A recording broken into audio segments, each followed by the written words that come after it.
ఇక సచివాలయాలు కట్టడము, ప్రభుత్వ కార్యాలయాలు కట్టడం దండగేమో. ఏమన్నా రేకుల షెడ్లు వేసేసి స్టాఫ్ని అందరిని అక్కడ పెట్టేసేసి ముఖ్యమంత్రులు ఇళ్ళకి వెళ్ళి కూర్చుంటే సరిపోతుందేమో. ఎందుకంటే ఒకప్పుడు పరిపాలన అనేదానికి సచివాలయాల కేంద్రం. సచివాలయాలలో ముఖ్యమంత్రి కానీ మంత్రులు కానీ టైంకి అక్కడికి చేరుకుంటారు. ఒకవేళ బయట టూర్లు ఉంటే తప్ప మిగతా టైంలో అంతా కూడా తమ కార్యకలాపాలన్నీ సచివాలయంలోనే జరిగేది ఉమ్మడిగా ఉన్నప్పుడు. అలాగే విడిపోయిన తర్వాత మాత్రం మొత్తం నాశనం అయిపోయింది. అంతకుముందు చంద్రబాబు ఉన్నా, రాజశేఖర రెడ్డి ఉన్నా, నేదురుమల్లి జనార్దన్ రెడ్డి ఉన్నా, రోషయ్య ఉన్నా, అందరూ కూడా సచివాలయానికి వచ్చేస్తారు. సచివాలయం దగ్గరనే మంత్రులు కూడా వచ్చేస్తారు. అధికారులు కూడా సచివాలయంలోనే ఉంటారు. కలెక్టర్లైనా, ఐఏఎస్లైనా, ఐపీఎస్లైనా ఎవరైనా కలవాలనుకుంటే అక్కడికే వస్తారు. నడుస్తుంటుంది. ఏదన్నా టూర్లు ఉన్నప్పుడు టూర్ ఇట్లా ఉందని ముందు ప్రకటించేవాడు. ఇప్పుడు అది పోయా. నిన్న హరీష్ రావు చెప్తున్నారు, సచివాలయానికి అంబేద్కర్ పేరు పెట్టారు కాబట్టి రేవంత్ రెడ్డి రావట్లేదు అన్నటువంటి. గుడ్, కరెక్టే.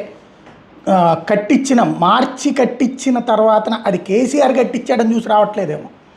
అంబేద్కర్ పేరు అనుకోని సరే, ఆయన అందుకు రాలేదు. మరి కేసీఆర్ ఎందుకు రాలేదు? తను కట్టించిన సెక్రటేరియట్కి కూడా. అంతకుముందు సెక్రటేరియట్కి రాలా, దీనికి రాలేదు. అప్పుడప్పుడు ఆ సెక్రటేరియట్కి అతిథుల్లాగా వస్తున్నారు, ఏదో ప్రోగ్రామ్ గెస్ట్గా వచ్చినట్టు. నాడు కేసీఆర్ అంతే, ఇప్పుడు రేవంత్ అంతే. కేసీఆర్ని తిట్టిపోసిన రేవంత్ ఇప్పుడు అదే పని చేస్తున్నాడని హరీష్ చెప్తుందని బట్టి అర్థం. ఆంధ్రప్రదేశ్లో సేమ్ పరిస్థితి. చంద్రబాబు గారు అక్కడ ఇంటి దగ్గర క్యాంప్ ఆఫీస్ లాగా పని నడిచిపోతుంటుంది, మిగతా చోట్లకి టూర్లు అది నడిచిపోతుంటుంది. సెక్రటేరియట్కి మంత్రులు రారు, ఎవరి వ్యవహారాలు వాళ్ళే చూసుకుంటుంటారు. జగన్మోహన్ రెడ్డి టైంలో అంతే. జగన్మోహన్ రెడ్డి ఇల్లే క్యాంప్ ఆఫీస్, స్టిల్ నౌ ఆయన ఇల్లే క్యాంప్ ఆఫీస్. ఆనాడు అంతే. అప్పుడప్పుడు ఏ మీటింగులు, క్యాబినెట్ మీటింగులు, అప్పుడు చాలాసార్లు క్యాబినెట్ మీటింగులు కూడా ఇంట్లోనే పెట్టుకునేటటువంటి పరిస్థితులు. ఇక్కడ ఓవరాల్గా సెక్రటేరియట్లు ఎందుకు? అధికార యంత్రాంగాలు ఇదివరకు మంత్రిని కలవడానికి లేకపోతే మంత్రి అధికారులతో మాట్లాడడానికి సచివాలయాలు ఉండే. ఇప్పుడు అదంతా ఉండట్లేదు. మరి వాటి కోసం వందల కోట్లు, వేల కోట్లు డబ్బులు తగలేయడం ఎందుకు?